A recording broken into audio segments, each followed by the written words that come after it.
Muy bien, entonces continuamos con el abordaje del periodo de lo que se denominó la Pax Roquista o el periodo del roquismo, la primera presidencia.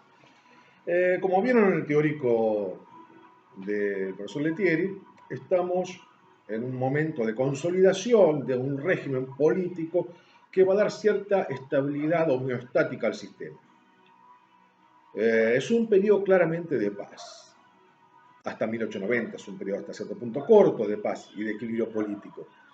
La pregunta que vamos a ponernos en este teórico es si este nuevo equilibrio político que se instaura con la Alianza Roquista y el Partido Autonomista Nacional también se consolida a nivel económico. Que, a ver, hay una hipótesis muy interesante, sugerente y con muchos elementos que la soportan, que es de Gerchunov, Rocky Rossi, acerca de que la estabilidad política que se instaura en 1880 con la victoria de Roca, la federalización de la ciudad de Buenos Aires, etcétera, etcétera, ese equilibrio político, esa alianza entre las élites provinciales en la conformación de un nuevo pacto de gobernabilidad nacional, a nivel económico recién se consolida en 1890 con la crisis y la caída del agente económico-financiero más importante de la República, que era el Banco de la Provincia de Buenos Aires. Hasta cierto punto uno puede entender que el Banco de la Provincia de Buenos Aires, por diferentes elementos que veremos en el corto tercero acerca de la moneda, era un agente que disputaba contra el Estado Nacional. Era competidor en tanto y en cuanto su capacidad financiera superaba al del Estado Nacional. Pero eso lo veremos en más detalle en el siguiente corto, que veremos de la moneda. Muy bien, entonces, retomando el teórico anterior, lo que tenemos es que la Pax Roquista genera un nuevo equilibrio regional, provincial, interprovincial, régimen conservador, orden oligárquico, orden conservador, o el nombre que le quieran dar, en donde se dan ciertas alianzas y equilibrios a nivel político que tienen transmisiones y tienen características de tipo económico. De hecho, como mencionó Alberto, hay algunos historiadores que hablan de Roca como un nacionalista, un provincialista. ¿Por qué? Si bien en el periodo de la guerra de policía y de etcétera que vieron con el profesor Ortiz en los teóricos previos, el 3 y el 4, se finaliza. O sea, esa violencia política interna desaparece, se instaura. Lo que en términos de lo que vieron en el texto de Ansaldi sería una nueva hegemonía, por lo menos a nivel político, y la construcción o consolidación de un Estado nacional bajo las cuatro formas de penetración material, ideológica, etcétera, que veo. El gobierno de Roca, que él mismo en su primer discurso se llama Paz y Administración, por eso la Pax Roquista, en periódicos de la época humorísticos como El Mosquito que tengo aquí atrás, lo mencionan como Paz, Administración y Deuda, o Paz, Administración y Empréstitos. ¿Qué ocurre? El gobierno roquista, y esto es lo que lleva a cierta vertiente nacionalismo de izquierda a hablar de Roca como un primer líder nacional federal, lleva adelante una política de aumento del gasto público que gran parte de ese gasto, ¿sí?, va a llevarse en provincias. Porque parte de los acuerdos políticos implica, por ejemplo, la integración a nivel económico en el mercado nacional, y eso implica infraestructura, transportes, subsidios, etc. Dos elementos claves que pueden ver en la grafía, que están también en los gráficos que están en el campus, es la construcción de los ferrocarriles, básicamente el ferrocarril al oeste, que va a llegar hasta Mendoza, integrando la zona de Cuyo con el mercado bonaerense, y el ferrocarril al norte, que va a integrar la zona de Salta, Tucumán, con el mercado bonaerense también, que son producciones locales enfocadas al mercado interno, al mercado central, metropolitano y no de exportación.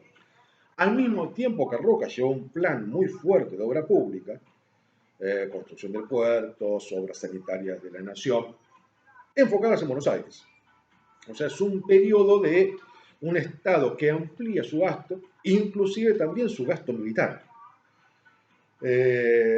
A ver, si bien es cierto que el Estado Nacional casi nunca tuvo superávit fiscal en nuestro periodo.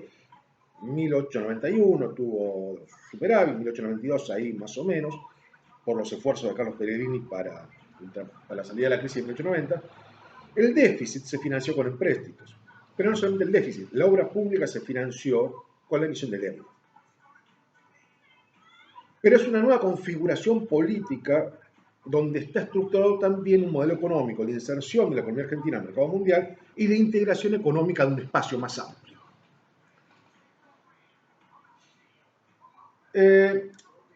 Ahí empezamos a entender lo que Ansaldi llama la construcción de la hegemonía y el cierre de la crisis hegemónica. Es realmente la construcción de un pacto a lo cual suma Roca un antecedente de 1878-79 que es la conquista del desierto, que lo que le permite es la ampliación de la frontera agropecuaria en términos de puesta en producción y que da seguridad jurídica a todo un espacio que antes estaba en frontera e indisputa, que deja de ser frontera y deja de estar en disputa. Esto permite integrarlo a la economía, que es un proceso que lleva tiempo. Con lo cual, lo que tenemos es un periodo de plena expansión cuando la economía global se está expandiendo.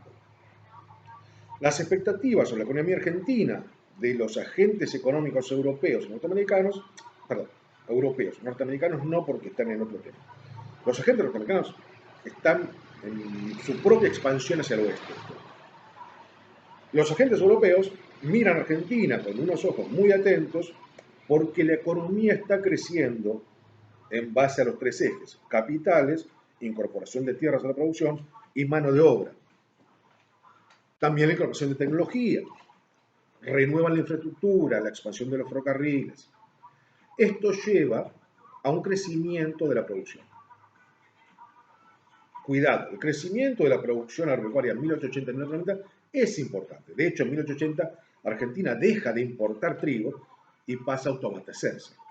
Pero autoabastecerse no implica, ¿sí?, exportaciones grandes todavía. Las exportaciones grandes van a ser de 1890 en adelante. ¿Qué quiero decir? La economía está en expansión, está creciendo, pero no a las tasas a que va a crecer de 1890 hasta 1911. El gran periodo expansivo agropecuario, Argentina se hace el gran en el mundo después de 1890. La década del 80 es una transición de crecimiento, pero no a las tasas y valores que va a crecer después de 1890. Esto tenganlo en cuenta cuando vemos el tema de la crisis.